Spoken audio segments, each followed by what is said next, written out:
আমি বলছি সবকিছু নিয়ে যাও, আমার আম্মুরে বাঁচাইতে যাও। তারপর ওরা কিছুতেই মানছে না। প্রতিদিনের মতো মেয়েকে নিয়ে নিজের ঘরে ঘুমিয়েছিলেন এক র্যাব সদস্যের স্ত্রী। এদিকে সেই বাসা থেকে চুরি করতে জানলার গ্রিল কেটে ঘরে ঢোকে একদল দুর্বৃত্ত। তবে শব্দ হওয়ায় জেগে গিয়ে তাদের ধরতে গিয়ে তিনি এগিয়ে যেতেই হঠাৎ পরিচিত মুখ দেখে থমকে যান তিনি। আর তাদের চিনে ফেলাই যেন এখন কাল হয়ে দাঁড়িয়েছে সেই র্যাব সদস্যের পরিবারে।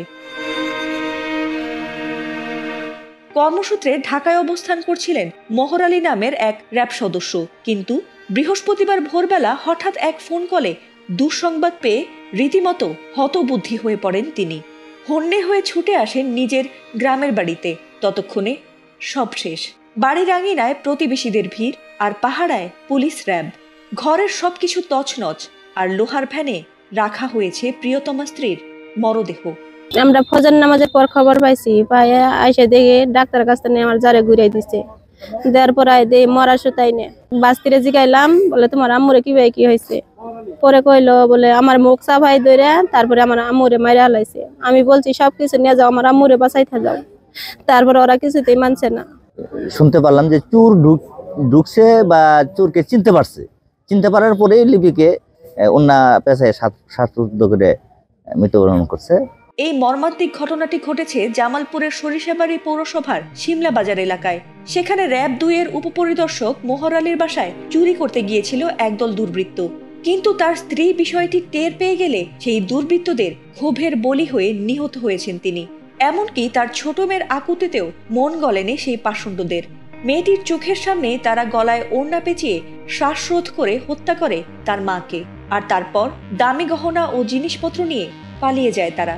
আর সেই বিষয়টি জানাতেই যেন গলা ধরে আসে র্যাব কর্মকর্তা মোহর আলীর। রাত্রে 5টার দিকে সংবাদ পাই কে বা কারা অগোচরে আসা ঘরে ঢুকে আমার ওয়াইফকে মেরে ফেলছে। এই সংবাদের ভিত্তিতে পরে আমি তাৎক্ষণিকভাবে চলে আসি। এখন আত্মীয় স্বজনের সাথে আমার পরিবার কেউ সাথে সাক্ষাৎ হয় নাই, কথাবার্তা হয় নাই। আমি জাস্ট এসে আমার ওয়াইফের দেখছি। আমি এখনো আমার পরিবারের কারোর কোনো সদস্যের সাথে কথা বলতে পারিনি। এদিকে ঘটনাটি নিয়ে সরিষাবাড়ি থানার ভারপ্রাপ্ত কর্মকর্তা বাচ্চু মিয়া জানিয়েছেন, বুধবার রাতে মা মেয়ে নিজ ঘরে ঘুমিয়েছিলেন, আর ভোরের দিকে দুর্বৃত্তরা গ্রিল কেটে ঘরে ঢোকে। তবে চোরকে চিনে ফেলায় সেই র্যাব কর্মকর্তার স্ত্রী লিপি আক্তারের গলায় ওড়না পেঁচিয়ে তাকে শ্বাসরোধে হত্যা করে স্বর্ণালংকার লুট করে পালিয়ে যায় তারা।